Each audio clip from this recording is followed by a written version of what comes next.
Welcome back to a new post today. Today, let's understand the recent, yes, today's agreement itself with the center.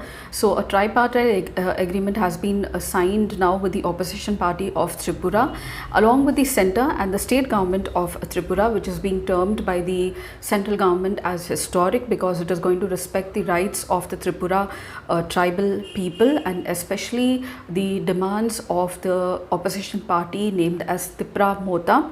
The head of this party had taken up a fast unto death on February 24th, and he just gave it up because of the center agreeing to certain demands, and they have now come up with an accord which includes that the rights of the Tripura people will be respected. So let me just give you a brief review. We know that the states of northeastern states have come into being at different periods of time. During the British period, we had Assam as a British provincial state, and we had Mizoram and Tripura as the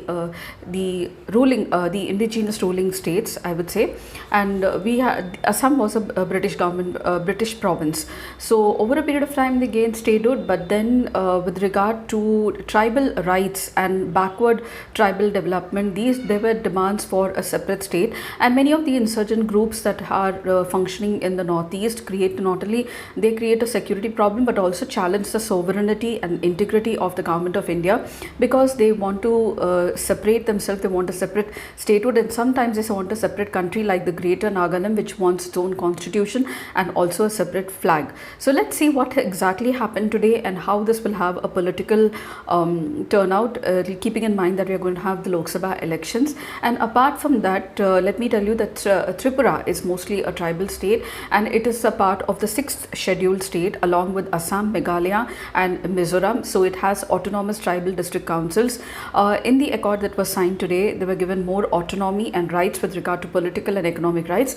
Let's have a quick review of this and certain other agreements that the government has signed recently. This topic is very important from the security point of view and also regionalism, which comes in your UPSC and many other state examinations as well. So Tipra Motha and the government of Tripura and the government of India signed a tripartite agreement today, aiming to address the issues of the indigenous people of Tripura. Almost 1/3 of Tripura's population is tribal, and the 2 scheduled tribe seats for the Lok Sabha come from Tripura. The Tripura Indigenous Progressive Regional Alliance, which is popularly called as the Tipra Motha. Now, the agreement has been seen as bringing a lasting solution to the problems of states' indigenous people, but Tipra Motha does not say this. It says that the demands still are pending. So this is not a wholehearted solution. This is what the opposition Tipra Motha says, and also its head. So the center, the Tripura government and the opposition party now signed the tripartite accord, and over a host of demand raised by the party over the last 3 years. Let me tell you that Tipra Motha was formed in 2021 and has a very high influence in the region. It has fought elections, state assembly elections, has 13 seats in the 68 assembly of Tripura, and also has a very big influence in the tribal autonomous regional councils as well. So there were a host of demands raised by this opposition party named as Tipra Motha. As a part of the accord, it was agreed to constitute a joint working committee or a committee with representatives from all the 3 sides, that is the state, the center and the Tripura government and Tipra Motha, to implement mutually agreed points, which is said to be honorable solution.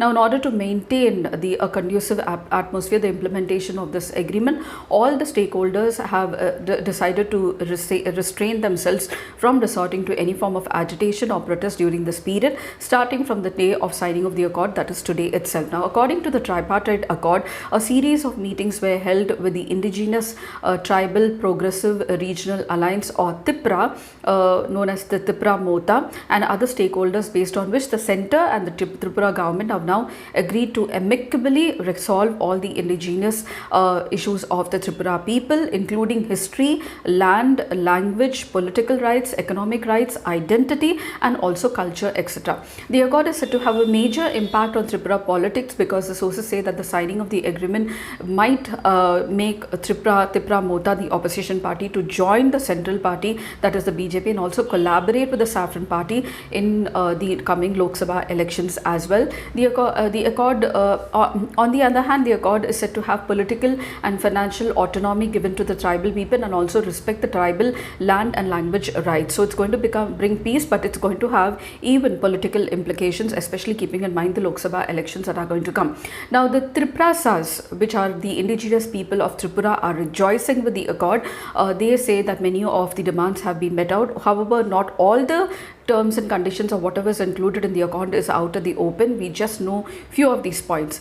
Recently, as of recent, if you keep in mind and also if you observe, many of the agreements have been signed by the government, like the NLFT Peace Accord was signed in 2019. The Bru Migrant Permanent Resettlement Agreement in Tripura and Border Accord in Assam were signed in 2020. Karbi Peace Accord was signed in Assam in 2021. The Adivasi Accord and the Assam Meghalaya Interstate Boundary Agreement in 2022.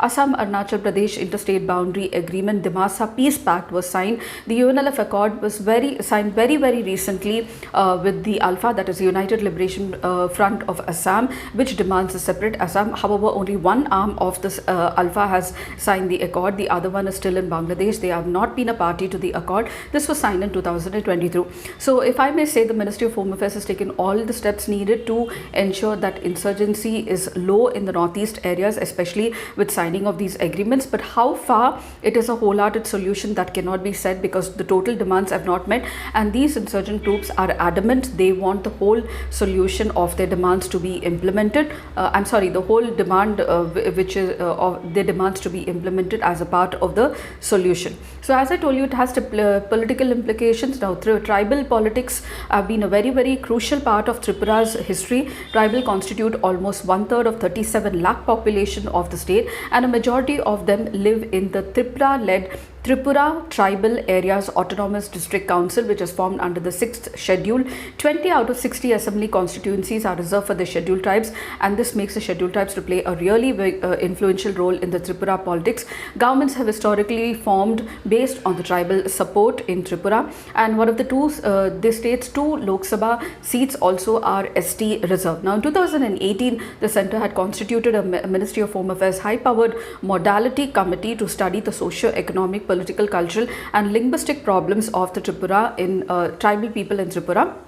The accord does not mandate anything radical to be granted to the Tripura immediately. However, joint working group will be constituted to work out and implement the mutually agreed points of the tribal issues in a time-bound manner. This is what the Ministry of Home Affairs said. Now, Pradyot, who is the head of the Tripura Motha, has demanded for a separate statehood for the tribal people of Tripura, and so he is demanding for a greater Tripura land, which not only constitutes Tripura but will also have parts of Assam, Mizoram and even Bangladesh. So we have a greater Nagaland, we have a Karbi land, we have a Thani land, we have a Bodo land, we have a Bru land that is being demanded by various insurgent groups, and the greater Tipra land for the Triprasas in Tripura is one of the major demand of this Tipra Motha. So let me tell you that Tripura has a diverse ethno-linguistic culture. It's a composite culture. Major Tripuri clans include the Tipra, the Burma, Pradyot belongs to the Burma, Jamatia, Riang, Nuhatia and the Murasing, and there are other tribal groups like the Chakma, Halam, Garo, Kuki, Mizo, Damai, Roaza, Mang, Munda and the Orient and Santal also, who have migrated to Tripura as tea laborers. Bengali people represent almost the largest ethno-linguistic group of the state. Bengali culture is the main non-indigenous culture.